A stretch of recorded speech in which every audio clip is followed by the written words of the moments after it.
இங்கதான் மேடம், நடு சென்டர்ல வலிக்குது மேடம். கலகலகலன்னு சவுண்ட் வருது. ஓ, லோயர் அப்டாமன்ல வலிக்குதா? நீ ஒண்ணு கவலைப்படாத, எல்லாம் சரியாயிடும். உனக்கு வயிறு வலிக்குதா இல்ல பரட்டுற மாதிரி இருக்கா? பரட்டுதா இல்ல உருட்டுதா? வயிற்றுக்குள்ள 100 ஏலி ரன்னிங் ரேஸ் ஓடுற மாதிரி இருக்கு மேடம். நீ என்ன சொல்றனே எனக்கு புரியல ஷின்சான். வயிறு வலிக்குதா இல்ல பரட்டுதான்னு கேட்டா கண்டபடி பதில் சொல்றேன். கேட்டதுக்கு ஒழுங்கா பதில் சொல்லு. எனக்கு சொல்ல தெரியலையே. என்ன மேடம், ஏதாவது புரிஞ்சுதா?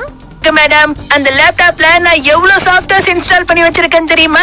நான் டியூஷன்ல படிக்கிறது எல்லாத்தையும் அதுலதான் சேவ் பண்ணி வச்சிருக்கேன். சரி ஷின்சான், நீ புதையில என்ன வச்சிருக்கேன்னு சொல்லு பார்க்கலாம்.